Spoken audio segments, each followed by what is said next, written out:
안녕하세요. 오늘도 사연살롱을 찾아주셔서 감사합니다.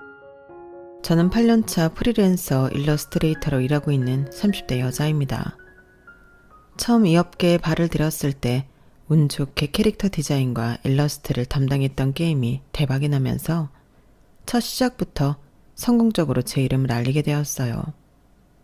많은 분들께서 제가 디자인한 캐릭터를 사랑해 주셨고 제가 가진 일러스트의 감성을 사랑해 주신 덕분에 각종 게임 회사의 일러스트는 물론이고 표지 디자인, 콜라보 전시회 등 일이 물밀듯이 쏟아지게 되었죠.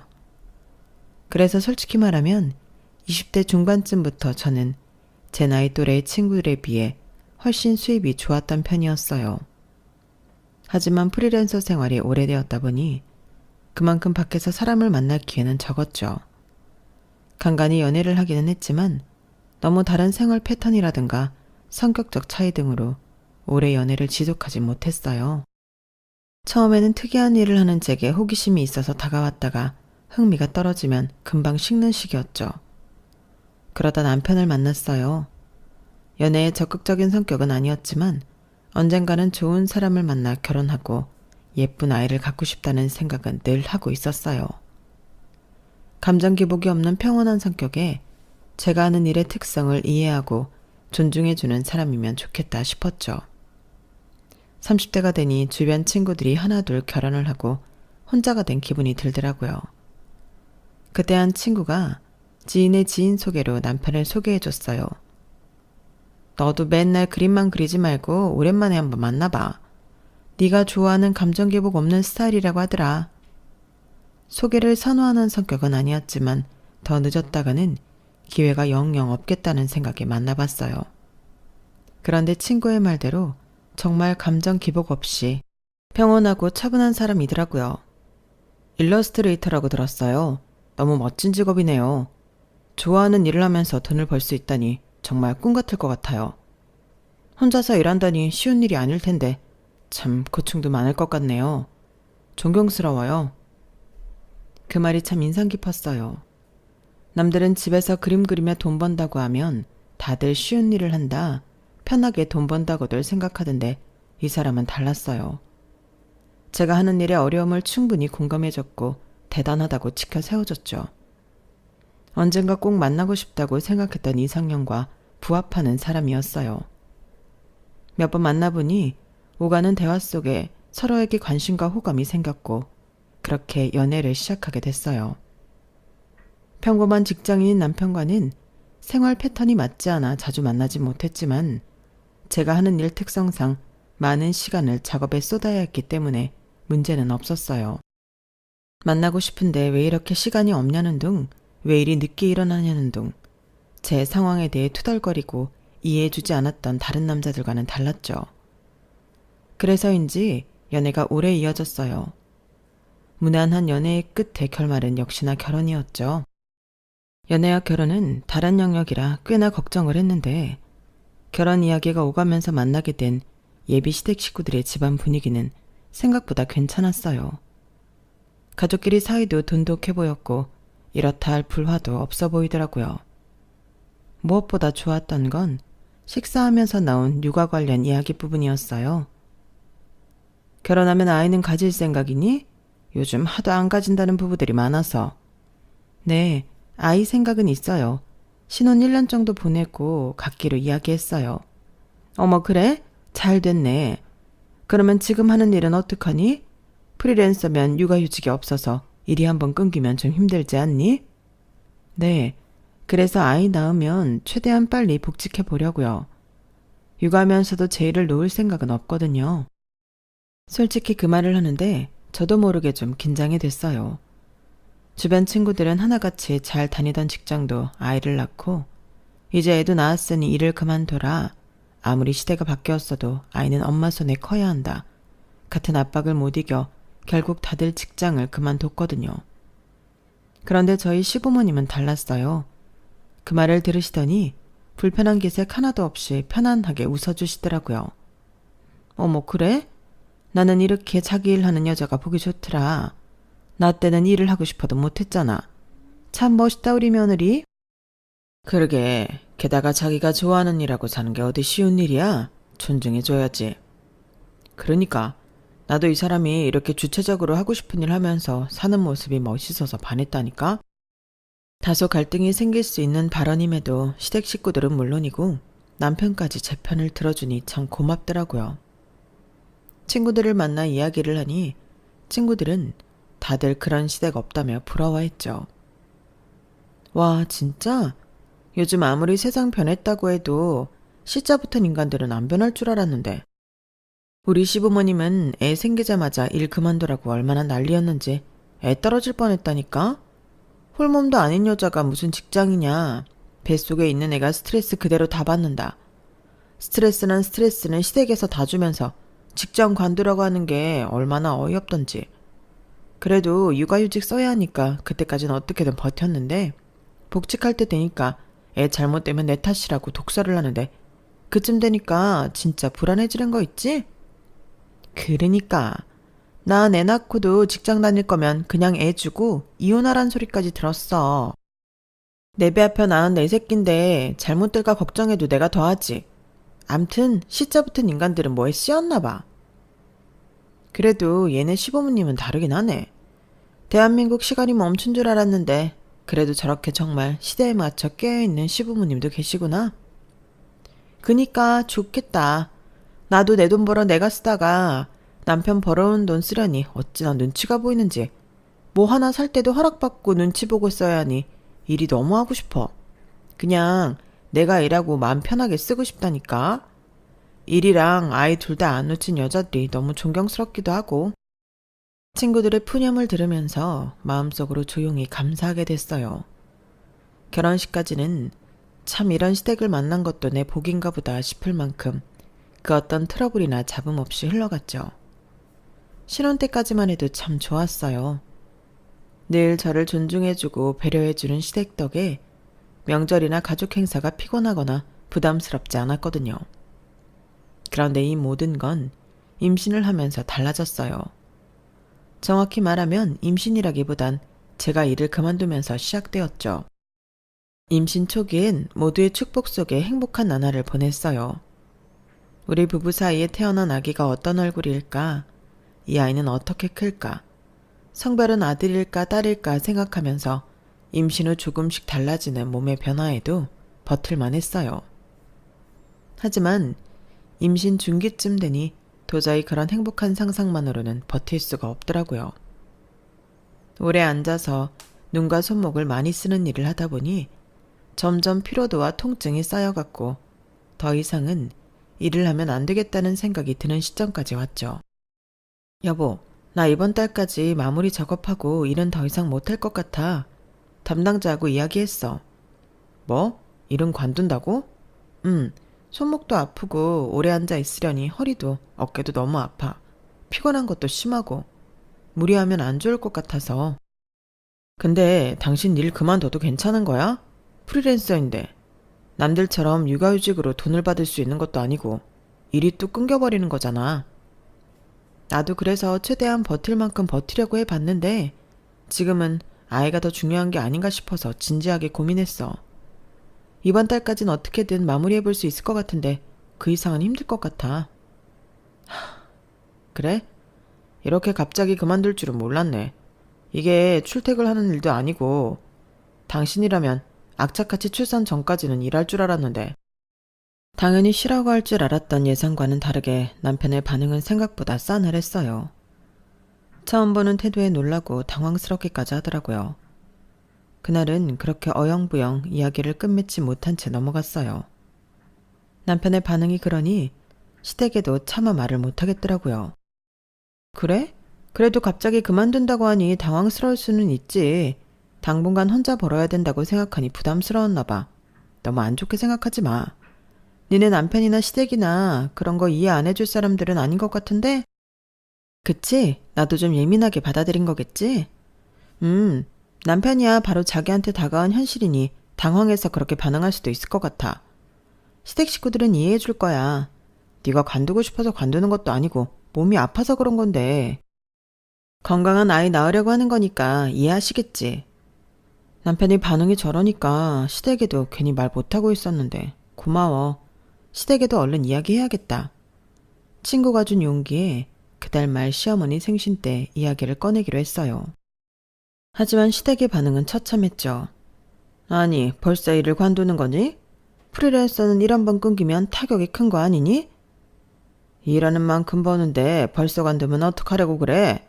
이제 딸린 입이 하나 더 느는 건데 돈을 많이 모아둬야지. 애 낳으면 또 조리원 갔다가 애 본다고 당분간 일 못할 거 아니야. 요즘 외벌이로 사는 게 얼마나 힘든데. 출산 전까지 일하겠다고 해서 참 괜찮게 봤는데 이제 와서 좀 힘들다고 놀고 먹겠다는 거야?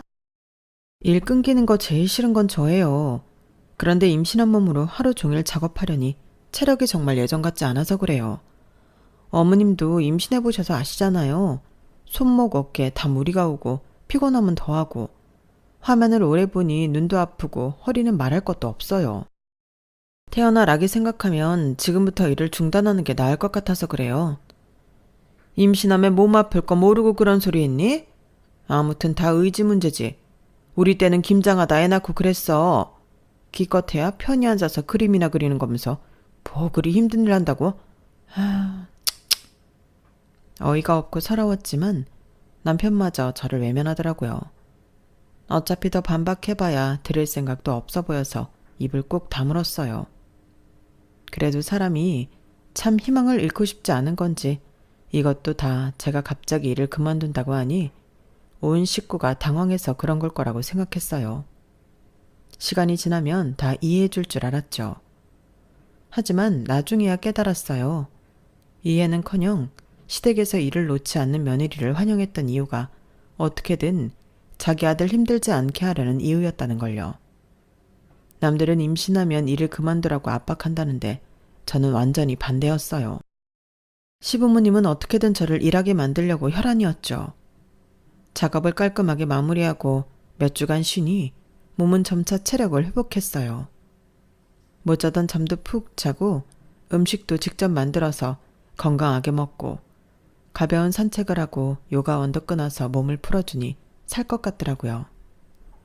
그런데 어느 날 갑자기 시부모님께서 연락도 없이 찾아오시더라고요. 두 분 다 양손 가득 커다란 박스를 들고서요. 처음엔 제가 임산부다 보니 제 몸을 위해 이것저것 챙겨주신 줄로만 알고 감동했어요. 하지만 박스를 열자마자 그런 기대는 산산조각 났죠. 어머, 어머님, 아버님, 이게 뭐예요? 화장품? 웬 화장품을 이렇게 많이 가지고 오셨어요? 박스를 열자마자 화장품이 보이길래 튼살 크림 같은 건가 했는데 화장품 용기가 너무 작고 여러 개인데다가 종류가 똑같은 제품이 잔뜩 있더라고요. 어리둥절해하고 있으니 시부모님께서 가방에서 뭔가를 또 잔뜩 꺼내셨어요. 너 이제 좀 쉰 지 오래되지 않았니? 체력은 회복했을 테니 집에서 몸에 무리가 가지 않게 할 수 있는 일을 우리가 받아왔다. 내 지인이 화장품 회사를 다니는데 샘플 포장하는 알바가 필요하다고 하더라고. 집에서도 할 수 있다길래 네 생각이 나서 얼른 받아왔지. 이제 일도 못하는데 어떻게든 네 밥값은 해야 될 거 아니니? 이대로 쭉 복직할 때까지 더부살이 할 생각은 아니지? 네? 이걸 저보고 다 포장하라고요? 왜?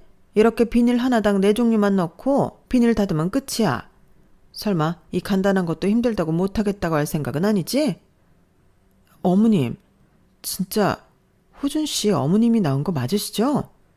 뭐라고? 갑자기 그게 무슨 소리야? 뭐 아버님은 임신을 해본 적이 없으니 뱃속에 아이를 품고 있는 것만으로도 얼마나 몸의 변화가 크고 힘든지 모르실 수도 있겠다 싶지만 어머님은 아니시잖아요. 그런데 너무 모르는 사람처럼 구시길래 남편을 어머님이 낳은 게 아닌가 싶어서요.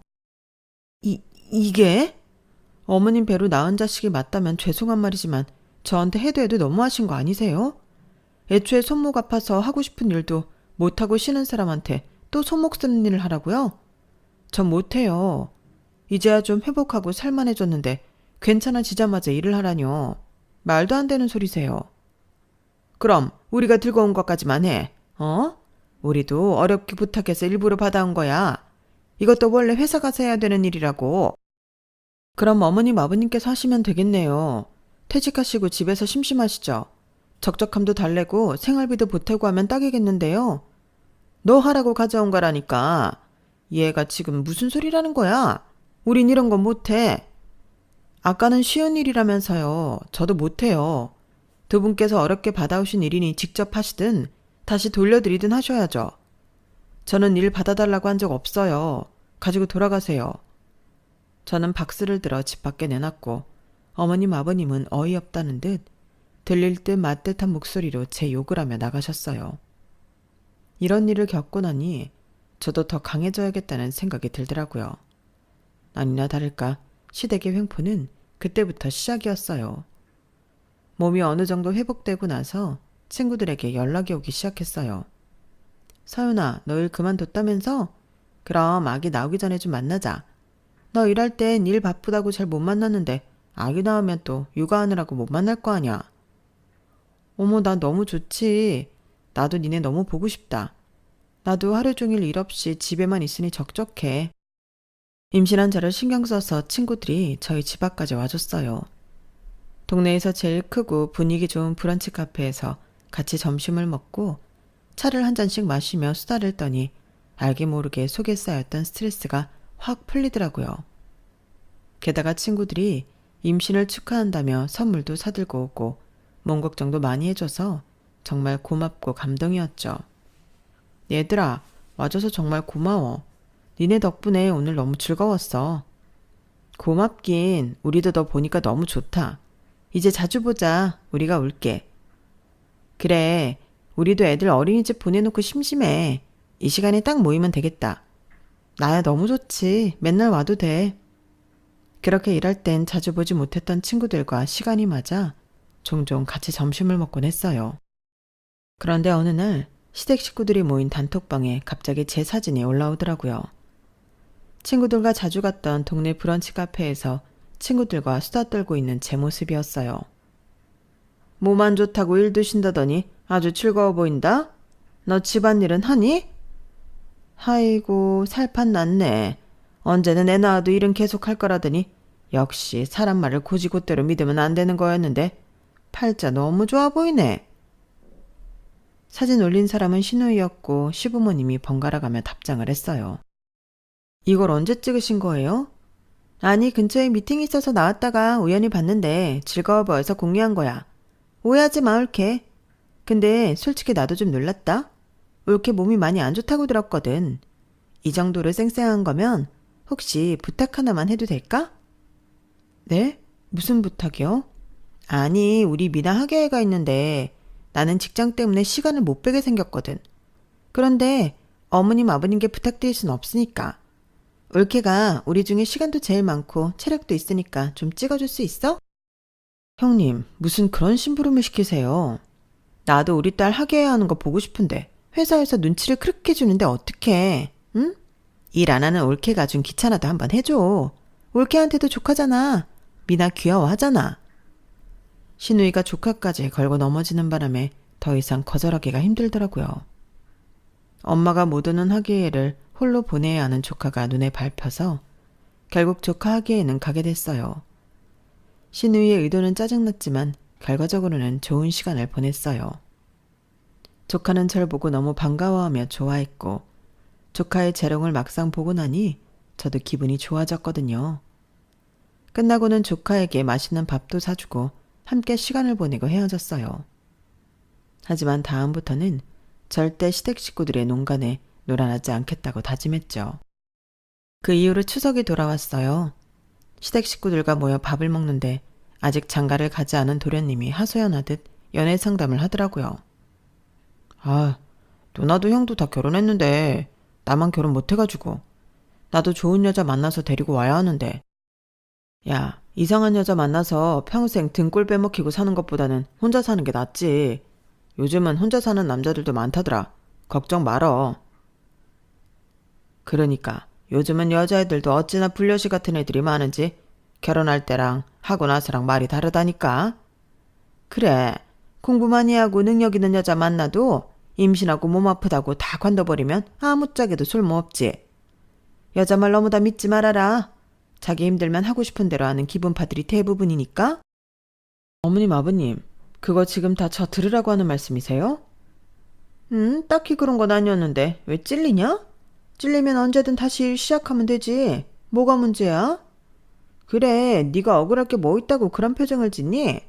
지금 혼자서 힘겹게 생계 담당하는 네 남편이 더 억울하지 않겠어? 제가 일 관둔 지 5년이 됐어요. 10년이 됐어요.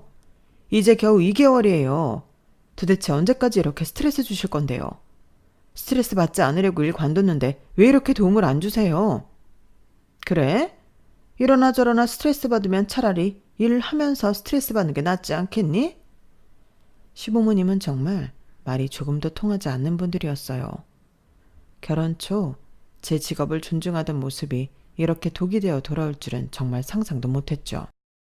어느샌가부터 저는 시댁에 가면 입을 아예 다물게 되더라고요.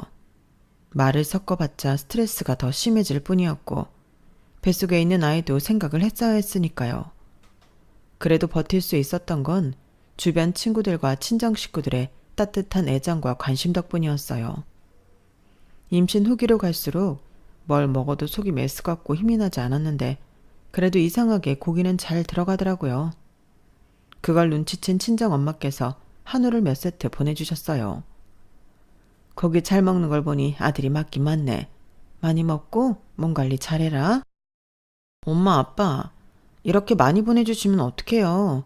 반 나눠서 엄마, 아빠 가져가세요. 저 이렇게 많이 다 못 먹어요. 아우, 먹어. 아기 나오면 너나 이서방이나 힘쓸 일 많아.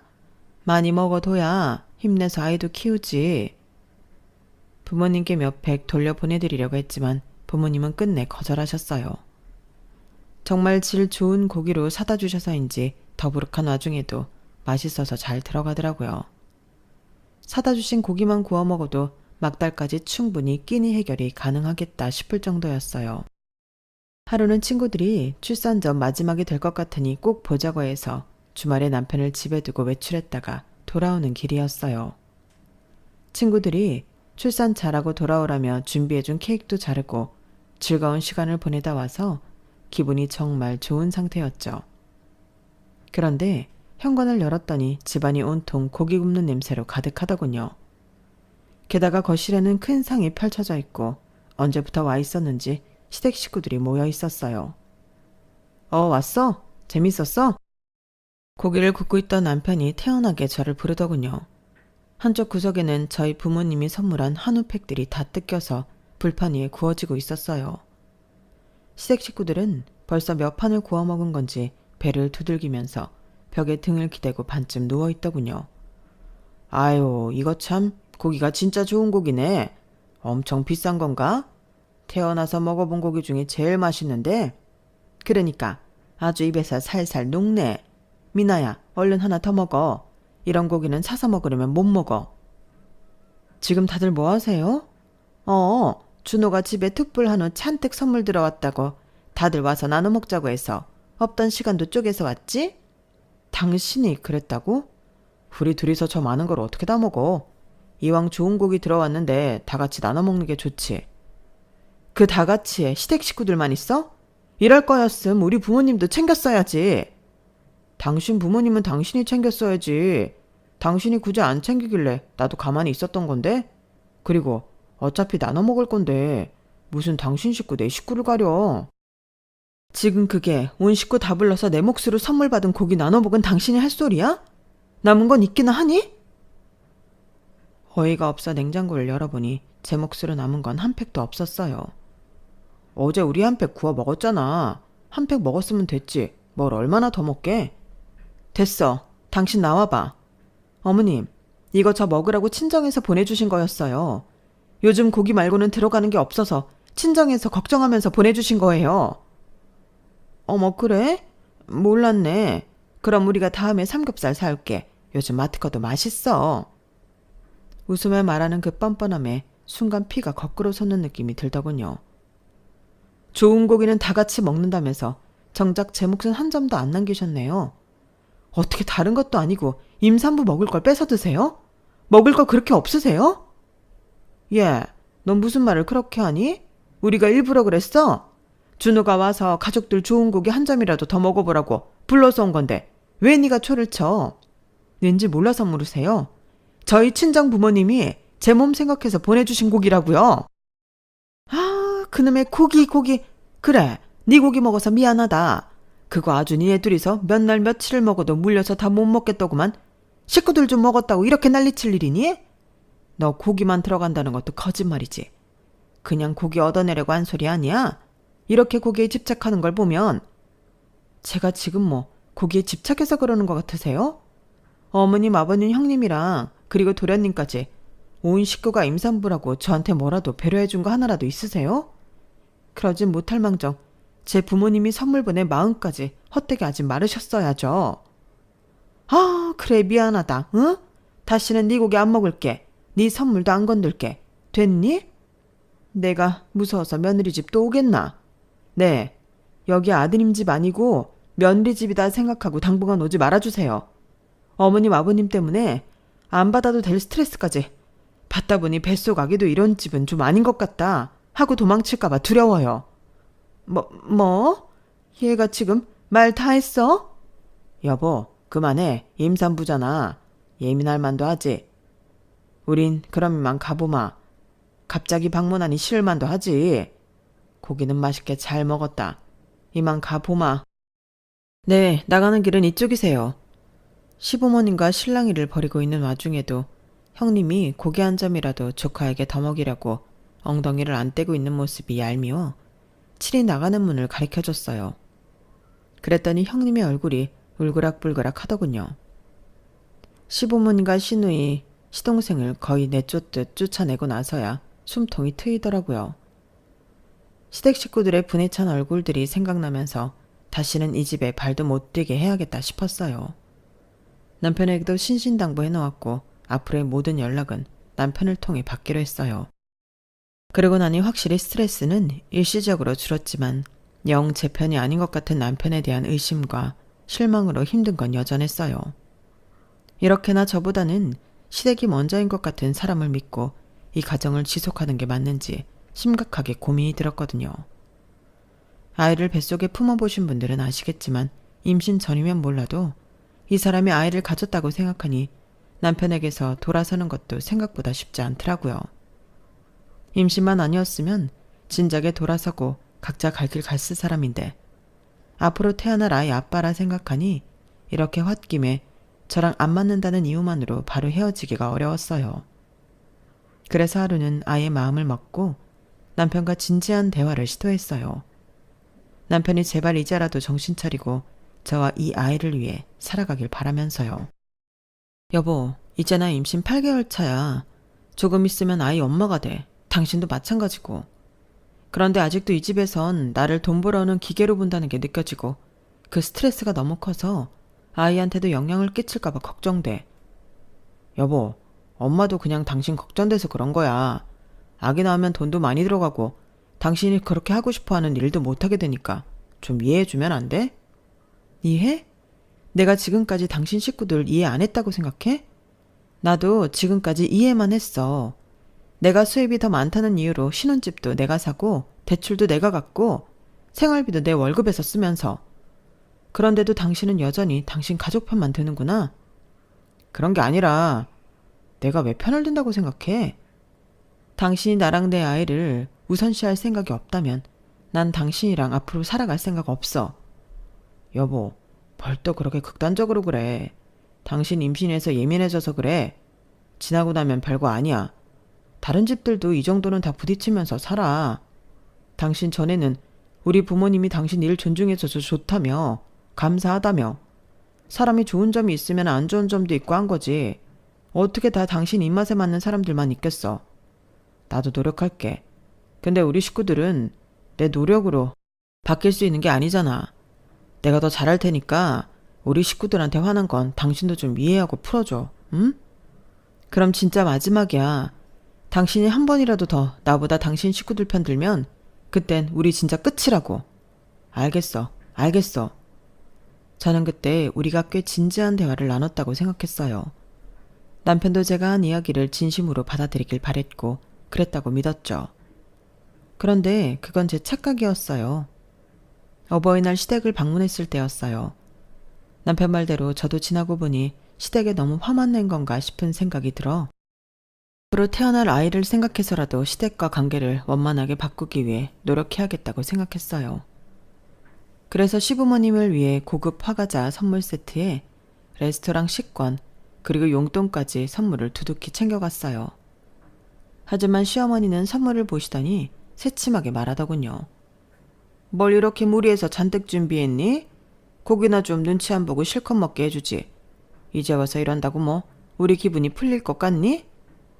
어머님, 아직도 그때 일로 화나 계세요? 그땐 죄송했어요.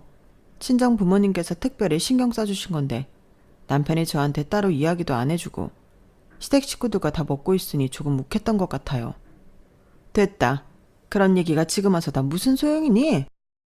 어머님은 방 안으로 들어가서 주섬주섬 뭔가를 꺼내오시더라고요. 어머님 손에 들려있던 건 근처 고깃집 서빙 알바를 구하는 전단지였어요. 어머님은 전단지를 테이블 위에 척 내려놓더니 말씀하셨죠. 선물은 됐고 이거나 해. 집에서 놀고 먹지 말고. 그렇게 좋아하는 고깃집에서 일하는 건데 어때? 이게 우리한테 주는 제일 좋은 선물 아니겠니? 그 말을 듣는 순간 정말 머리가 띵해지더군요. 몇 번을 같은 주제로 싸움을 반복해도 이건 내가 스스로 끝내지 않는 이상 안 되겠구나 하는 생각이 들었어요.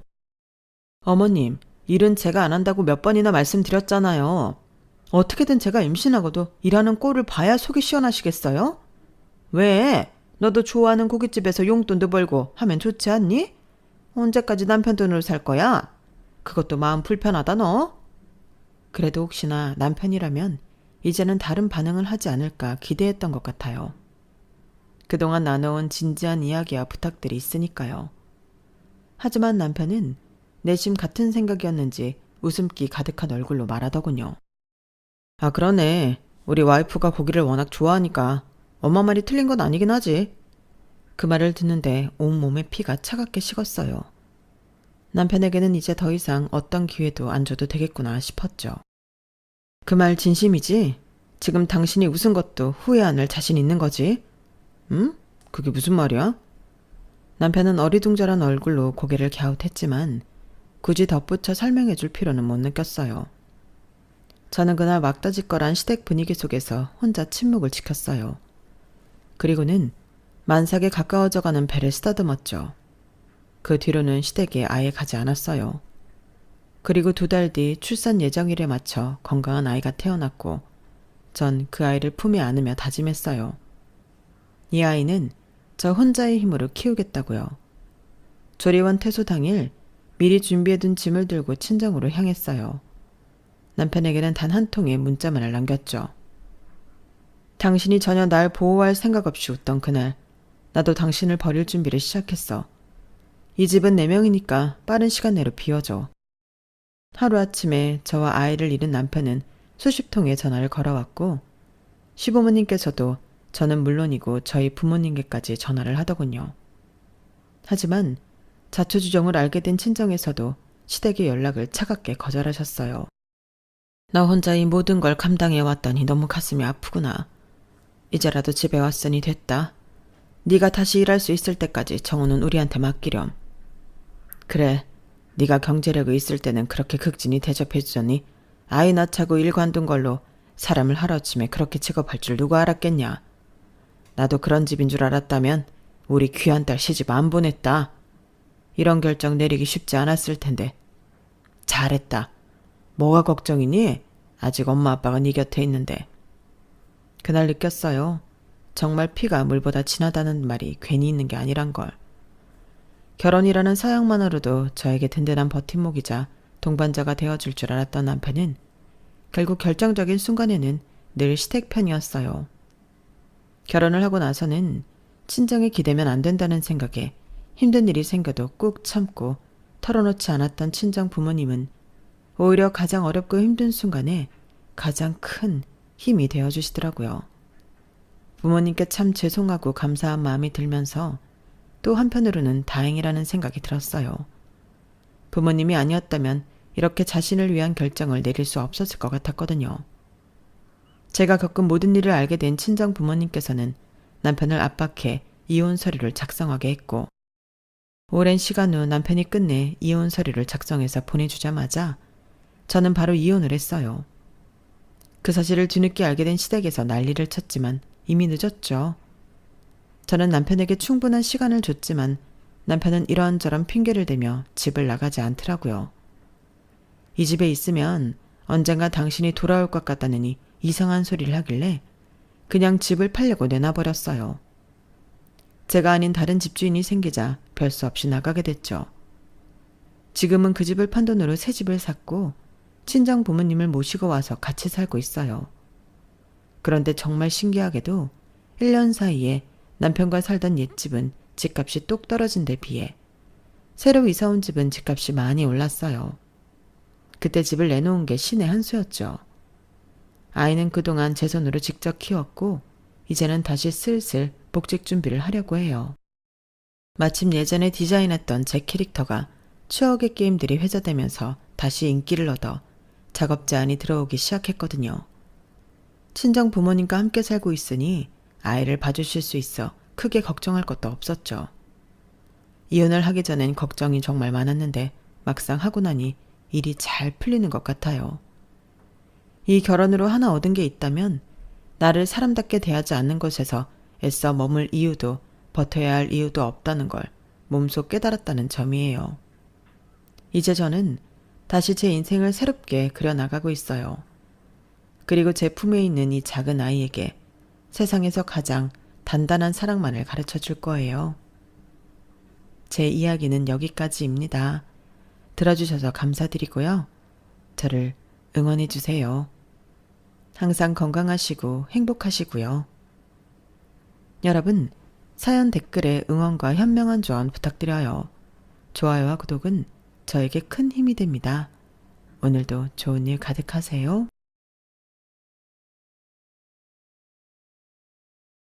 안녕하세요. 오늘도 사연살롱을 찾아주셔서 감사합니다. 저는 올해 결혼 예정이었다 결혼을 2달 앞두고 파혼한 30대 초반 여성입니다. 저는 저희 집 맏딸인 장녀고요. 밑으로는 남동생과 여동생이 있어요. 그리고 제 기억에 저희 집은 평범한 형편이었는데요. 그래도 고만고만한 아이들이 집에 셋이나 있다 보니 저희 엄마는 늘 고생만 온팡지게 하셨어요. 아빠는 공무원이신데 엄마 말로는 공무원 월급이 그렇게 많지는 않았다고 하더라고요. 그래서 저희 엄마가 반찬값이라도 벌겠다는 마음으로 일을 쉬어본 적이 없었다고 하셨는데 그런 저희 엄마가 내일 모레면 환갑을 바라보고 있으니 그 지나온 세월이 자식된 입장에선 그저 안타깝게만 느껴지는 것 같아요. 원래 장녀가 그렇다고 하잖아요. 저는 고생만 하던 엄마를 가장 옆에서 오래 본 자식으로 아빠에게는 서운한 점이 많았거든요. 아빠는 엄마와 우리들보다 늘 친가 식구들을 챙겼어요. 그렇다고 저희 아빠가 장남이냐고 물으시면 그것도 아니었는데요. 저희 아빠는 장남도 막내도 아닌 셋째 아들이었어요. 아빠 쪽 형제가 3남 2녀인데 위로 큰아빠와 큰고모가 있고 밑으로 작은 고모와 작은 아빠가 있죠. 그리고 그때 당시는 다 그랬다고 했는데 할머니와 할아버지는 모든 지원을 장남인 큰아빠한테 하셨어요. 그러니 저희 아빠는 딱히 집에서 뭐 하나 제대로 받은 게 없는 자식이었는데 그래도 형제 중 가장 막내인 작은아빠는 늦게나마 뭘 많이 받았다고 하더라고요. 그러니까 가운데 끼인 저희 아빠만 낙동강 오리알 신세로 아들임에도 아무것도 못 받았는데 그럼 사랑이라도 듬뿍 받았을까요? 형제 중 가장 효자가 저희 아빠였어요. 아니, 말은 바로 해야 하니까 가장 효자는 저희 엄마였죠. 그리고 고모들은 원래 딸이라고 차별받고 컸기에 친정이라고 챙기거나 오는 일도 없었다고 했는데 어쩌다 자식 농사를 그렇게 편파적으로 지으신 건지 저는 어릴 때부터 할머니 할아버지를 별로 좋아하지 않았어요. 저희 엄마가 착해서 그렇지 저는 그런 면에서는 아빠에게도 불만이 많았죠. 왜 결혼한 남자들이 자기 부인한테 대리효도 시킨다고 하잖아요. 저희 아빠도 그랬거든요. 게다가 저희 아빠는 자기가 퇴근 시간이 더 빠른데도 집안일은 늘 엄마 몫이라 생각하는 전형적인 가부장 스타일이었는데 집안일과 집안에서 벌어지는 대소사는 항상 저희 엄마 몫이었어요. 저희 엄마가 퇴근하면 하루 종일 일을 해서 피곤할 텐데 엉덩이 붙일 시간도 없이 바로 준비를 하고 낮에 못한 집안일을 하기 바쁘셨거든요. 그러면 저희 아빠는 엄마가 바삐 움직이는 걸 그저 보고만 있을 뿐 늘 손에는 TV 리모컨을 들고 재미도 없는 야구와 축구를 보곤 했는데 그 모습이 어찌나 얄미워 보이던지 저는 커서 아빠 같은 사람이랑은 절대 결혼하지 않을 거라고 생각했어요. 오죽하면 저희 엄마도 그래, 너는 네 아빠 같은 사람 말고 최수종 같은 남자랑 결혼해 라고 하실 정도였는데요. 좀 웃긴 얘기지만 저희 엄마는 세상에서 제일 부러운 여자가 최수정 씨 아내인 하이라 씨였어요. 하지만 정작 저희 엄마랑 한 입을 덮고 하는 남자는 최수정 씨와는 거리가 상당히 먼 고리타분한 남자였는데 저희 엄마는 그런 아빠도 이해는 간다며 저에게도 늘 이렇게 말씀하셨어요. 할아버지를 봐라. 아빠가 뭐 보고 배운 게 있었겠어? 사랑도 받아본 사람이 줄 수도 있는 거야. 아빠는 아빠 나름대로 그만하면 잘 크고 잘 살았지. 할머니 할아버지가 대학도 안 보내준다고 해서 대학도 못 나왔는데 악착같이 공부해서 공무원 시험 붙었잖아. 엄마는 그것만 봐도 아빠는 난 사람이라고 생각했어. 이렇듯 엄마는 미우나 고우나 아빠를 대단한 사람이라고 했는데 저는 아니었죠. 그렇게 따지면 할머니 할아버지 효도는 일절 지원 못 받은 우리 아빠가 아닌 큰아빠와 작은아빠가 하는 게 맞는 거잖아요. 하지만 늘 큰아빠와 작은아빠는 사고만 치고 걸핏하면 도와달라고 친과 기둥뿌리를 누가 더 많이 가져가나 경쟁이나 하듯 뽑아갔는데 그래도 언제나 할머니 할아버지한테는 우리 장남 우리 막내가 사이좋게 1순위 2순위였어요. 그런데 참 이상하죠. 당신 아파 병원 가야 하고 집안에 무슨 일이 있어 도와달라고 하는 자식은 우리 장남도 아니고 우리 막내도 아닌 저희 아빠와 저희 엄마였는데요. 그걸 좋게 볼 딸 자식은 세상 천지 없죠. 그러다 할아버지가 지병으로 돌아가셨어요. 그게 제가 고등학교 2학년이었을 때였는데 그 후에는 할머니 혼자만 남게 되었죠. 당시 할머니는 큰아빠네 집에 가고 싶어 하셨지만 큰엄마의 반대에 그러질 못했어요. 그리고 작은아빠네도 며칠 가 계시긴 했는데 일주일을 못 지내시고 다시 댁으로 돌아왔고 저희 집에는 말은 하지 않으셨는데 자식들 중 가장 좁은 집에 살기도 했고 애들도 셋이나 있으니 갈 곳이 아니라고 생각한 눈치였죠. 그리하여 울며 겨자 먹기로 할머니는 혼자 지내게 되셨는데요. 또 둘째가라면 서러운 효자인 저희 아빠는 그게 내심 마음이 아프셨나 봐요. 그럼 시간도 많은 아빠가 직접 할머니를 챙기면 될 텐데 아빠는 자네가 우리 엄마 신경 좀 써. 반찬도 골고루 만들어서 수시로 갖다 드리고 그리고 가서 금방 오지 말고 청소도 좀 해주고 말동무도 좀 해드리고 와. 라며 엄마를 시켰는데요. 그땐 저도 덩달아 폭발하고 말았어요. 아빠는 왜 할머니한테 그렇게 하지도 않으면서 왜 자식도 아닌데 엄마한테 그걸 다 시켜? 하고 싶으면 아빠가 해. 엄마가 뭐 우리 집 하녀야? 이렇게 아빠에게 대들었는데 아빠는 어디서 싸가지 없게 아빠한테 함부로 말을 하냐며 저를 크게 혼내셨죠. 그리고 자식 교육을 어떻게 시킨 거냐며 또 엄마에게 그 화살을 돌렸는데 아무튼 그런 식으로 저희 아빠는 답이 없는 사람이었어요.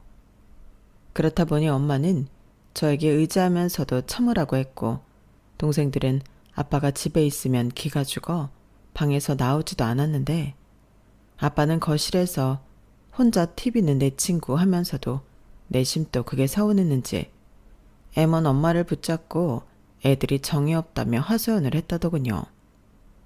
아니, 자기가 애들한테 어떤 아빠인지 몰라서 그러냐고요. 애들이 셋이나 있는데 그중에 자기를 따르는 자식이 하나도 없으면 자기 반성을 해야지. 저희 아빠는 이 모든 걸 엄마 탓, 저희 탓을 하며 상황 파악을 못하셨어요. 그리고 저는 어차피 안 될 거 희망을 품지도 않았는데요. 그렇게 저와 동생들이 성인이 되었고 엄마 아빠도 나이가 들었어요. 제일 속상한 게 저희 엄마가 고생을 너무 많이 해서 또래 엄마들보다 훨씬 나이 들어 보이더라고요. 그래서 직장 생활을 하면서는 좋은 화장품 있으면 엄마 사다 주고 예쁜 옷이나 가방 있으면 그것도 엄마에게 선물하곤 했는데 아빠는 자기 건 왜 없냐고 그때도 저한테 서운한 티를 팍팍 내셨어요. 솔직히 저는 아빠 몫까지 챙기고 싶지 않았거든요. 어차피 엄마가 자기는 안 챙겨도 아빠 옷이며 먹는 거, 보약까지 다 챙기는 걸 아는데 굳이 저까지 챙기지 않아도 된다고 생각했는데요. 이게 또 자식한테 받는 건 다른 건지 그렇게 샘을 내시는 거 있죠. 하지만 저는 이제서 자기가 잘못한 걸 생각해보라고 더 대놓고 엄마만 챙겼는데요. 그러니 아빠는 가재는 개편이라며 남동생에게 너는 엄마 말고 아빠를 좀 챙겨보라고 했나 보더군요. 하지만 제 동생도 그런 주변머리는 또 없었는데 지 여자친구 퍼주기 바빴지 지 엄마 아빠 챙길 그릇은 못 됐죠. 그리고 당시 저는 연애를 하고 있었는데요. 남자친구로 말할 것 같으면 저희 엄마가 바라는 대로 딱 저만 보는 남자였어요.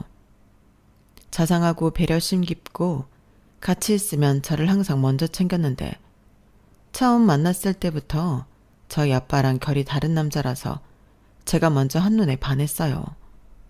그래서 호감 표시도 제가 먼저 했고 저희는 친한 사이에서 연인으로 발전했는데요. 제 20대 중 후반을 함께한 남자친구와 드디어 결혼 약속을 하게 되었어요. 사실 제가 맞이었는데 상황이 어쩌다 보니 동생들이 먼저 출가를 했거든요.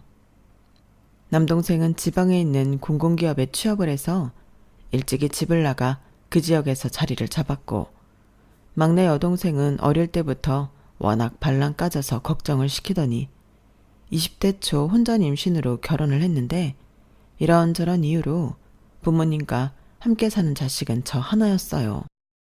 솔직히 직업이 없는 것도 아니고 나가 살려고 마음만 먹으면 못 나갈 것도 아니었는데 그 나이 먹도록 아빠 앞에서 기도 못 펴고 사는 엄마를 보니 차마 저 혼자 조차고 독립을 할 수가 없겠더라고요. 그래서 연애 기간이 길었음에도 결혼을 섣불리 결정하지 못했는데 평생 엄마 아빠랑 살 것도 아니면서 계속 결혼을 미루면 이대로 결혼을 못할 것 같아 저는 결혼하자고 조르던 남자친구의 프로포즈를 승낙하게 되었어요. 그러자 엄마는 잘했다며 이제 자식 셋 다 내보내고 편히 살 수 있겠다며 좋아했는데 그건 어디까지나 저 마음 편하라고 하는 것일 뿐 진짜 마음은 아닌 것 같았죠. 혼자 주방에 있을 때면 엄마가 허공을 보고 한숨을 쉬셨는데 저는 벌써부터 걱정이었어요. 하지만 아빠도 나이를 먹고 이런 말 죄송하지만 할머니도 연세가 많으셨다 보니 이제 우리 엄마도 예전에 비해서는 덜 고생하지 않을까 그런 생각을 하며 이젠 나도 내 행복을 찾아가자 마음을 먹었는데 그렇게 설레는 결혼 준비를 하는 도중 할머니의 선전포고가 온 가족을 긴장하게 만들었어요. 할머니 나이가 90세가 넘으셨는데 그래서인지 더는 혼자 못 살겠다며 살던 집을 팔고 자식들 중 한 집에 들어가 당신 죽는 날까지 살아야겠다고 하셨대요. 그러면서 절대 요양원 같은 곳은 가지 않을 거라며 니들이 상의해서 알려달라고 했다는데 그래서 아빠 형제들이 집합을 하게 되었다고 하더라고요. 그때 저희 엄마는 많이 놀란 눈치였는데 저는 그 말을 듣고 내심 설마 그게 우리 집은 아니겠지 라는 안일한 생각을 했어요. 제 상식으로 할머니 할아버지 돈을 가장 많이 갖다 쓴 자식이 할머니를 모시는 게 맞다고 생각했거든요. 하지만 그건 어디까지나 제 생각일 뿐 다른 형제들은 자기 엄마임에도 무슨 폭탄 돌리기 하듯 합가를 꺼려했다고 하는데 고모들은 자기들은 출가 외인이라며 빠지고 큰아빠는 사업이 어렵다며 작은엄마는 사촌 동생이 임용고시를 준비하고 있어서 곤란하다고 했다더군요. 그러면서 작은엄마가 차마 저희 엄마한테는 못 밀고 큰엄마한테 화살을 돌려 분위기를 몰기 시작했다는데요. 그때부터 본격적인 싸움이 벌어졌죠. 근데 이런 문제는 우리끼리 이럴 게 아니라 큰형님 네가 맡아야 하는 거 아닌가요? 생각해보세요. 아주버님이 장남이라고 특혜도 제일 많이 받고 지금 하시는 사업자금도 전부 어머님 아버님 돈 가져가 썼는데 그럼 가장 많이 받은 자식이 부모 봉양하는 게 맞죠? 솔직히 지금까지 어머니 혼자 계시게 한 것도 잘못 아닌가? 괜히 애먼 작은 형님만 왔다 갔다 고생만 하고. 어머 막내 동서 왜 말을 이상하게 해? 나도 왔다 갔다 하면서 어머니 챙겼어. 그리고 어느 집이건 장남이 장남 대접받는 건 당연하지. 너 어디서 헛소리야? 그렇게 따지면 막내 도련님도 막내라고 받은 거 있잖아. 얘가 임용고시 보는 거랑 시부모 모시는 거랑 무슨 상관이야? 큰형님, 이건 경우가 다르죠. 우리 애가 예민해서 그런 건데 아무렴 자식이 먼저가 아닌 집이 어딨어요? 그리고 잊으셨나 본데요. 저는 아버님 돌아가시고 일주일 동안 어머니 모셨어요. 아유, 대단히 오래도 모셨다. 그래서 이번에는 못한다? 막내 동서 진짜 안 되겠다. 그리고 내가 이 말은 참으려고 했는데 진경이 걔가 공부하는 건 맞긴 해. 도대체 임용고시를 몇 번을 보는 거야. 나는 이쯤 되면 텄다고 봐. 진경이가 교사 되면 걔나 소나 다 교사한다고 하지. 그냥수, 아무리 그래도 그 말은 좀 심하죠. 왜 저희 딸을 가지고 막말을 해요? 아니 형도 양심 있으면 말을 해봐. 우리 집사람은 이상한 사람이야? 나도 형이 엄마 모시는 게 맞다고 생각해. 형이 그동안 엄마 아버지 등골 파먹은 걸 생각해야지. 형이 그 돈 다 까먹지만 않았어도 우리 지금 땅 부자 건물 부자야. 왜 나한테 그래? 지금 사업 안 돌아가서 머리 아파 죽겠는데 나는 모시고 싶어도 방이 없다고. 지금 집도 팔아서 이사 가야 하는 마당에 내가 엄마를 어떻게 모셔? 엄마를 뭐 부엌에서 지내시라 그래? 너는 형 상황도 모르면서 왜 그런 소리를 하는 거야? 그럼 어쩌라고. 여기서 늙은 우리 엄마 모시겠다는 사람이 한 집도 없는데. 어쩔 수 없지. 규태야, 네가 좀 하면 안 되겠냐? 유진이 결혼한다며. 그럼 이제 니네 두 사람밖에 없는데 딱이지. 재수씨, 이런 말해서 미안한데 여기 시집온 며느리 중에 재수씨 같은 사람이 어딨어요? 그냥 이번 딱 한 번만 신세 좀 질게요. 엄마 지금 사시는 집 팔면 그 돈도 다 가지세요. 네? 아니 그래도... 그래, 작은 동서밖에 없지. 우리가 상황이 그렇잖아. 작은 도련님 공무원이고 애들 다 출가했고 여기서 걱정하는 집은 작은 동서집밖에 없어. 늙은 양반 벌써 90이 넘었는데 살면 뭐 얼마나 살아? 그냥 마지막에 효도한다 생각하고 작은 동서가 좀 해줘라. 응? 나도 형편이 나아지면 동서한테 얼마씩이라도 어머니 부양비 보낼게. 작은 형님, 저도 이렇게 부탁드려요. 저는 차마 작은 형님한테 부탁할 면목이 없었는데 어쩌겠어요? 진경이 그게 올해는 꼭 될 것 같다고 했거든요. 저도 진경이 딱 합격만 하면 부양비 보낼게요. 순식간에 아빠의 다른 형제와 그 배우자들은 저희 엄마를 붙들고 늘어졌어요. 그리고 난처한 엄마는 아빠만 쳐다봤다고 했는데 아빠는 어쩔 수 없다는 듯 고개만 떨구고 있었다 하더라고요. 그 말을 듣는데 속에서 천불이 올라왔고 이젠 하다하다 늙은 시어머니 시집살이까지 시키는 거냐고. 저는 아빠에게 큰소리 내고 엄마에게는 황혼이혼이라도 하라고 했는데요.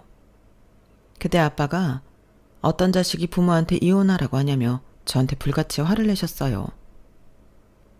너는 어차피 시집가면 남의 집 사람이야. 괜히 어른들 결정에 여러 말 하지 말고 너는 시집이나 가. 어디서 치엄마한테 이혼을 하라 말아야. 저걸 자식이라고 입히고 키웠다니 너한테 들어간 내 돈이 아깝다. 이렇게 당시만 억울한 티를 내셨는데 지금도 그때만 생각하면 속이 답답합니다. 사람은 정말 잘 안 변하는 것 같아요. 늙어서 기운만 좀 빠질 뿐 그 성격은 달라지지 않았는데 엄마는 나른 시집살이는 피하면서 할머니를 부양할 수 있는 방법을 생각하는 눈치였어요. 그리하여 할머니를 집 근처에 방 하나를 얻어 지내게 하고 그 집 월세를 큰아빠네와 고모들 그리고 작은아빠네한테 n분의 1 하라고 엄마가 매일 들여다보면 안 되겠냐 했는데 아빠는 그게 뭐 하는 짓이냐고 모실 거면 모시고 못 모실 것 같으면 못 모신다고 말하라고 엄마를 다그쳤어요. 저라면 냉큼 그럼 나는 못 모신다 말할 수 있을 것 같은데 저희 엄마는 바보처럼 그러지도 못하더라고요. 엄마, 그냥 못한다고 해. 아니, 그래도 어떻게 그래. 네 할머니가 이걸 다 알아봐라. 얼마나 속이 상하겠니? 자식이 5이나 있으면 뭐해. 90 먹은 너무 모시겠다는 자식이 하나도 없는데. 네 아빠 말이 맞다. 할 거면 하고 못하면 못하는 거지. 그래서 뭐 이제부터는 늙은 시어머니 모시고 시집살이 하려고? 그럼 어쩌냐? 네 할머니가 요양원은 죽어도 싫다고 하시는데 네 할머니 성격에 거기 가도 쫓겨나기 십상이야. 네 큰엄마 말처럼 할머니가 살아봤자 얼마나 사시겠니? 괜히 장례 치를 때 나만 찝찝하고 내내 걸리지. 그냥 몇 년 고생하고 엄마는 마음 편하게 살란다. 정말 못 살아. 엄마는 그게 문제야. 아빠 탓할 거 없어. 엄마 팔자 엄마가 꾸는데 이걸 누굴 원망해? 원망 안 해. 네 말처럼 할머니 모시기 싫다고 이 나이에 네 아빠랑 이혼해? 못할 것도 없지. 왜? 이혼하면 먹고 살 게 걱정이야? 내가 생활비 매달 줄게. 됐어. 엄마가 뭐 벌이가 없냐? 시집간 자식한테 생활비 다 쓰게. 네 아빠 네가 보기에 엄마한테 못하는 것 같지만 아니야.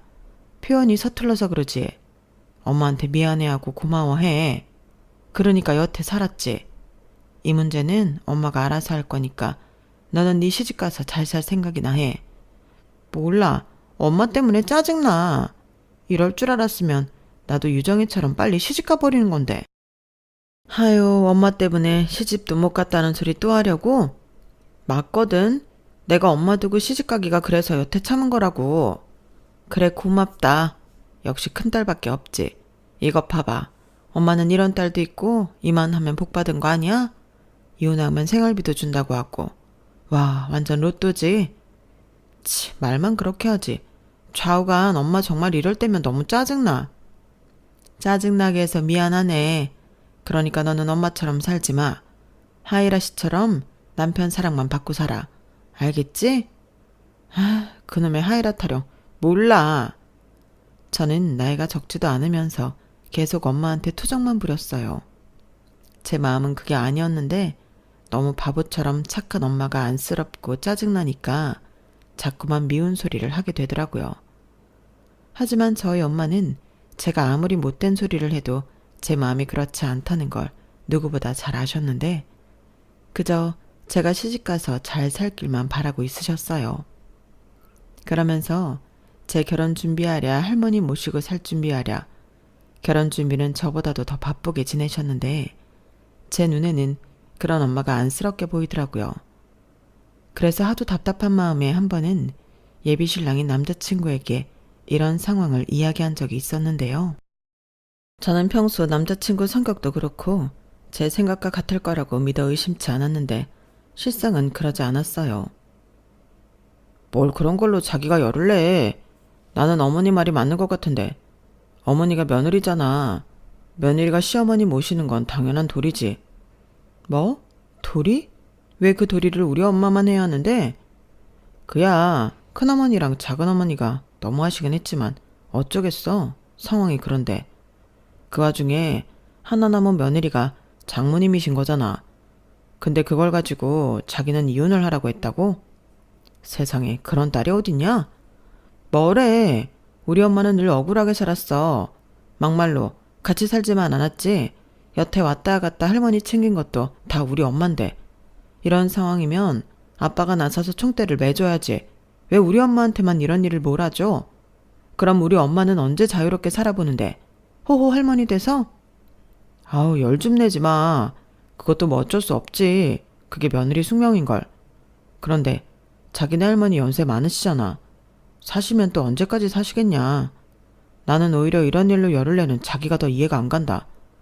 자식이 부모한테 효도하는 건 당연한 건데 자기 왜 그래? 아버님 입장도 생각해봐. 아버님한테는 자기를 낳아준 엄만데 마지막에 모실 수 있으면 좋지. 아니, 오히려 지금까지 안 모신 게 이상하지 않나? 나는 아버님 마음 충분히 이해할 수 있어. 그리고 아마 엄청 어머니한테 고마우실걸? 나는 말이야, 당장은 아니어도 우리 엄마 아빠 나이 드시고 힘들어지면 모시고 살 거야. 내가 자식인데 당연하지. 뭐라고? 그런 일을 왜 자기 혼자 결정해? 그럼 모시고 살면 자기가 다 알아서 할 거지? 식사부터 시작해서 크고 작은 일 전부 다? 왜 또 그래? 당연히 같이 하는 거지. 가만 보면 자기 조금 위험하다. 나중에 우리 부모님도 절대 못 모신다고 나더러 이혼하자고 할 것 같아. 설마 그럴 건 아니지? 나랑 결혼하면 우리 부모님 챙기는 건 당연한 거야. 그래, 완전 모른 척은 할 수 없지. 근데 왜 그걸 꼭 당연하다고 얘기해? 그리고 이 문제는 나한테만 해당되는 게 아니야. 나도 부모가 있잖아. 그럼 자기는 우리 엄마 아빠 모실 수 있어? 당연하지. 그래? 그럼 우리 엄마 아빠 모시면 자기가 챙기고 다 할 거란 소리네? 에이, 그런 게 어디냐? 장인 장모님이 사이가 편하겠어? 딸이 편하지. 나는 그냥 같이 살기만 하는 거고. 뭐? 어이없다. 그럼 나도 나중에 시부모님 모시고 살면 자기가 알아서 자식 노릇 할 거니까 같이 살기만 하면 되는 거네. 자기 진짜 오늘 왜 그렇게 삐딱해? 같이 살기만 하고 모른 척하는 며느리가 어딨어? 우리 엄마 아빠도 나보다는 며느리가 더 편하지. 뭐래? 그러니까 자기 말은 우리 부모님이든 자기네 부모님이든 다 내가 모셔야 한다는 소리인 거잖아.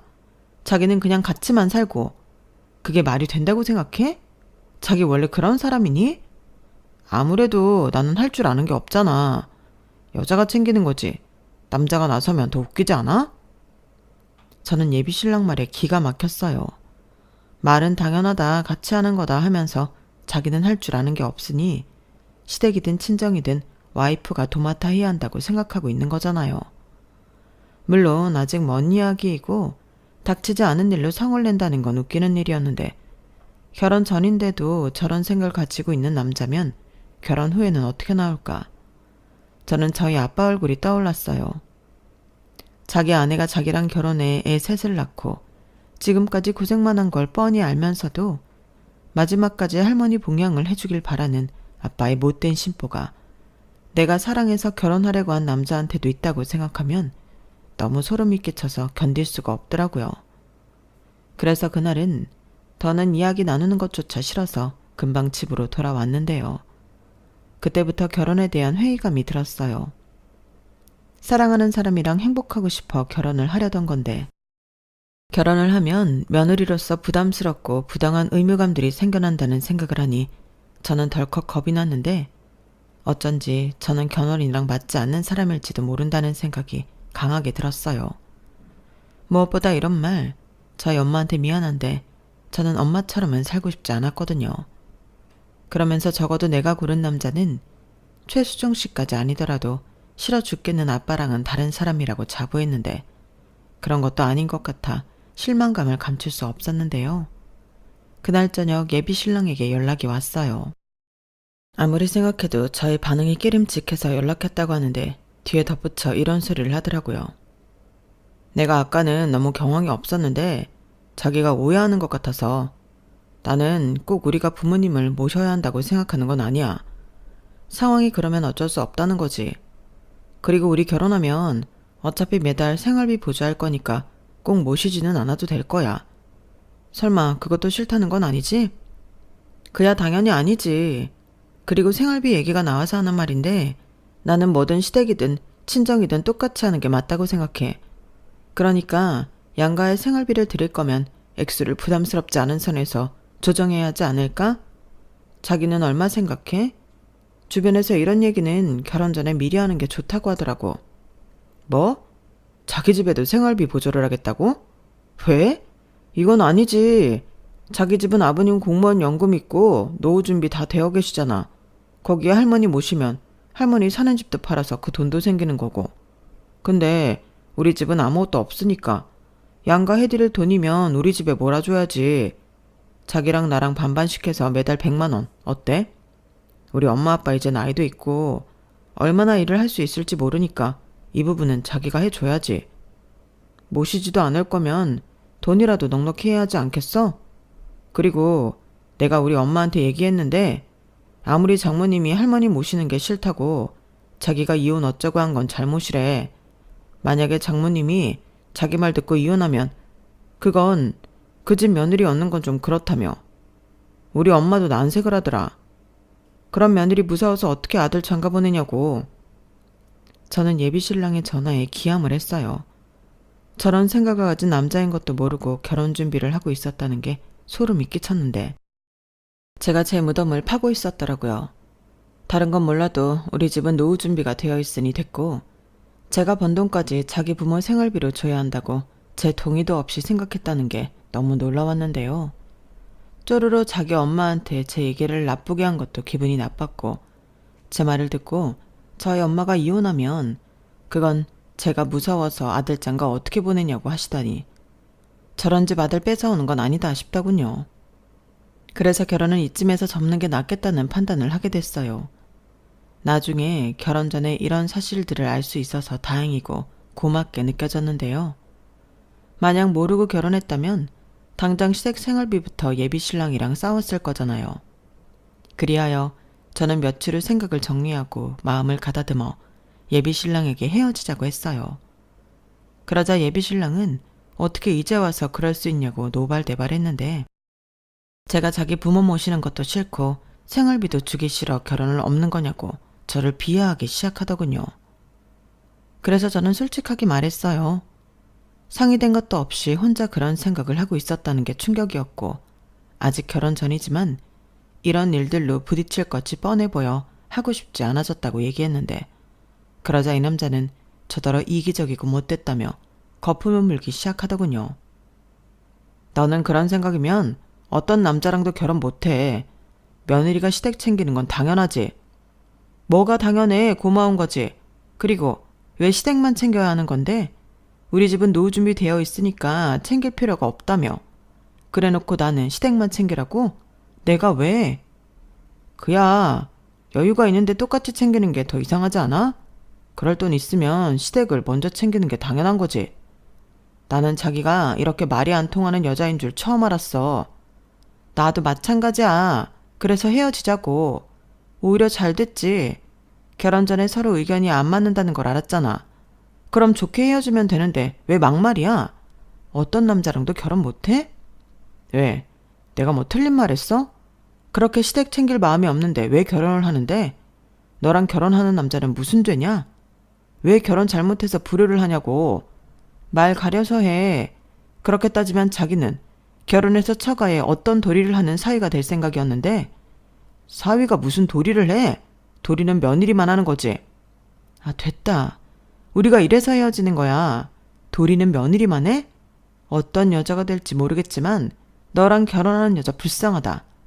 아무튼 지금까지 준비하던 거 다 캔슬하고 위약금은 반반씩 해. 웃기고 있네. 결혼 파토 낸 건 내가 아닌데 왜 위약금을 내? 위약금은 네가 내야지. 그리고 네가 결혼 못하겠다고 한 거니까 나한테 위자료도 줘야 해. 뭐라는 거야? 내가 왜 위자료를 줘? 그럼 법으로 해.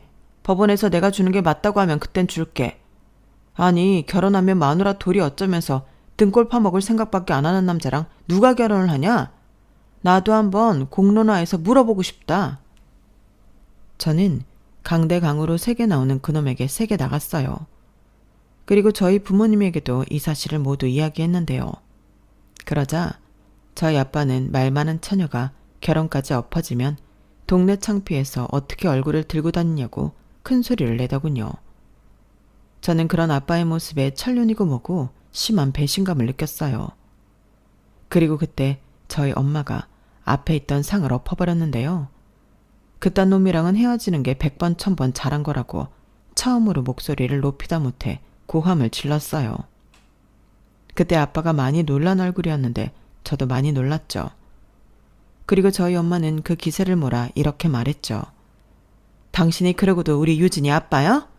동네 창피해서 얼굴을 못 들고 다녀? 어디 정말 창피한 게 뭔 줄 한번 제대로 보여줄까? 아니 이놈의 옆에 내가 뭘 잘못 먹었나? 왜 이래 갑자기? 왜 이러긴 몰라서 물어? 자기야말로 얘한테 해준 게 뭐가 있다고 큰 소리를 쳐? 그딴 놈이란 거 알면서도 시집을 가는 게 맞다는 거야? 정말 그렇게 생각해? 아니 나는 애당초 그런 놈을 고르지 말았어야지. 그리고 골랐으면 어쩌겠어. 감내하고 사는 거지. 그래서 나처럼 똥인 줄 알면서도 살아라? 뭐? 똥? 지금 하늘 같은 서방님한테 똥이라고 했어? 그래, 네가 똥이지 뭐 된장이냐? 된장은 쓸모라도 있지. 나는 너 불쌍해서 살아줬어. 그래도 내 애들 아빠니까. 정말 이혼이라도 당해봐야 정신 차릴래? 내가 뭐가 무서워서 이혼을 안 한다고 생각해? 나도 돈 벌어. 이혼 안 할 이유 없다고. 그러셔. 결국엔 딸년이 휘둘려서 헛바람이 들어갔네. 그래서 왜 이혼 안 했는데? 너 불쌍해서. 너 평생 이러고 쓸모없이 살았는데 말년에 초라하게 늙을 것 같아서 불쌍해서 그랬다. 근데 이제는 괘씸해서 못하겠다. 니네 엄마 네가 모시고 살아봐. 뭐야? 니네 엄마? 아니 이놈의 옆에 내가 진짜 왜 이래? 몰라서 물어. 내가 시집와서 이날 이때껏 어떻게 살았냐? 설마 기억도 못하는 거 아니지? 그래도 내가 공무원 사모님 소리 듣게 해줬잖아. 사모님 같은 소리 하네. 누가 나를 사모님이라고 불러줬는데? 그럼 사모님이 이렇게 평생 손에 물 묻히고 90대 시어머니 모시고 사냐? 진짜 지가 장가 저런 줄은 모르고? 저희 엄마는 정말 아빠 말대로 뭘 잘못 먹은 건지 전에 없던 성질을 작정이나 한 듯 마음껏 내셨어요. 그리고 아빠는 엄마가 할머니도 안 모시겠다고 하고 이혼하자고 하니 꿀먹은 벙어리가 되었는데요. 아니, 이렇게 성질도 낼 수 있으면서 왜 여태 참고 있었는지. 저도 엄마를 보며 시원하기도 하고 어안이 벙벙했어요. 그리고 저희 엄마는 내친 김에 저에게 위약금을 물어줘도 인생 망치는 것보다는 싸다며 저에게 연신 잘했다고 하셨는데요. 그런 엄마를 보니 어째 제가 정말 잘한 것 같은 기분이 들더군요. 그리고 이걸 다행이라고 해야 하나? 위자료 어쩌고 했던 그놈은 잠잠했는데 제가 결혼식장이랑 신혼여행을 취소하며 위약금을 절반만 보내고 나머지는 신랑 측에 청구하라고 업체 측에 이야기하니 그것도 걱정했던 것과 달리 잘 정리됐어요. 제가 법으로 할 거면 이왕 이렇게 된 거 우리 주변 사람들에게도 다 이야기해서 다른 사람 의견도 들어보자고 했거든요. 그러자 저더러 치사하니 어쩌니 하며 너 같은 여자는 질색이라고 막말을 하기 시작했는데 누가 할 소리를 하는 건지. 오히려 식장 들어가기 전에 이딴 결혼을 엎을 수 있어서 감사하더군요. 그리고 그 이후 더 대박인 사건이 있었어요. 이건 제 일은 아니었는데 할머니가 저희 집에 처음 오신 날 벌어졌죠. 이거 받아라. 네가 나 모신다고 한 값이다. 어머니, 이게 뭐예요? 집이 그새 팔렸어요? 안 팔아. 내가 그 집을 왜 파니? 그럼 이건 무슨... 그건 내가 마지막으로 챙겨둔 돈이다. 사실 나는 어찌어찌해도 네가 나 모신다고 할 줄 알았어. 그래서 일부러 이 돈 넣어주려고 내 생전 처음 쇼를 해봤다. 네? 어머니 그게 무슨 말씀이세요? 나도 염치가 있지. 네가 나한테 한 걸 모르겠니? 내가 살면 얼마나 살아. 그래서 더 늦기 전에 신세를 질 게 아니라 신세를 갚고 싶었다. 너 내 원망 많이 했을 거잖아. 큰애 집, 막내 집 다 퍼주면서 신세는 너한테 진다고. 안 그랬어? 그야 저도 사람이니까요. 그래도 겉으로 내색한 적은 없는데. 나도 눈치는 있다. 그리고 내가 순순히 너한테 고마운 값 준다고 하면 그것들이 가만히 있겠니? 그래서 이렇게 판을 한번 깔아봤지. 어째 좀 그럴싸했냐? 어머니도 참, 우리 어머니 정말 오래 사실 건가 보네. 어쩜 머리가 그렇게 비상해요? 그래도 저희도 못 받아요. 나중에 아주버님 도련님 하면 난리 나죠. 그래서 몰래 주잖아. 그냥 받아. 그것들은 내가 지들한테 다 털리고 아무것도 없는 줄 안다. 네가 뒷주머니로 모았다고 해. 그래도 됐다. 나는 오늘 하룻밤만 자면 여기서 내일 다시 집으로 내려갈 테니 그런 줄 알아라. 어머니, 그건 안 돼요. 제가 모신다고 얘기 다 했는데 이렇게 돈만 주고 가시면 어떡해요. 차라리 유진이 독립시키고 셋이 살아요. 혼자 계시기 싫다 하셨잖아. 아무리 그렇다고 해도 어린 손녀 내쫓고 거기 들어왔냐? 아범한테 들었는데 유진이 저거 결혼도 엎어졌다며. 엎어진 게 아니고 엎었어요. 순지 부모만 하는 호래자식이더라고요. 너 그 말 나 들으라고 일부러 하는 소리지? 아유 무서워라. 그래도 사실은 사실이니 내가 대신 사과하마. 내가 못 가르쳤어. 그땐 다들 그렇게 애 키우는 줄 알았거든. 진짜 우리 어머니 왜 이러시지? 생전 안 하는 사과까지 하시고 나 정말 무서우려고 하네? 그러지 말고 여기서 지내요. 나 왔다 갔다 힘들어요. 이젠 돈까지 받았으니 더 많이 왔다 갔다 해야 할 텐데 나도 늙었다고요. 뻔데기 앞에서 주름을 잡냐? 너는 이팔 청춘이지. 너는 곧 죽어도 네 편인 유진이 같은 딸도 있잖아. 가만 보면 네 팔자가 상팔자야. 듣다 진짜 별소리를 다 듣네. 상팔자가 다 죽었나 보지? 그래도 어머니 말년팔자도 나쁘지 않죠. 나 같은 호구 며느리가 있는데. 뭐? 아주 한마디를 안 줘요. 너 원래 그랬냐? 원래는 순둥순둥 말도 못하고 그러더니 내 나이가 몇인데요. 할 말이라도 다 하고 살아야지. 안 그러면 어머니 아들이랑 못 살지. 속 터져서. 그래, 너는 네 성깔대로 하고 살아라. 아무튼 신세 질 일 없으니까 우리 예전처럼 하자. 다른 애들한테는 아무 소리 하지 마. 어차피 그것들 내 집에 들락날락 안 하는 놈들이고 집 팔아서 니네 집에 있다고 하면 그런 줄 알 거다. 부양비 준다고 했다며? 그것도 야무지게 받아. 다 정말 양심 없는 사람 만드시네. 무슨 준다 했을 때 받으라고. 그리고 그 돈으로 너랑 나랑 맛있는 거 사 먹고 놀러 다니면 되지.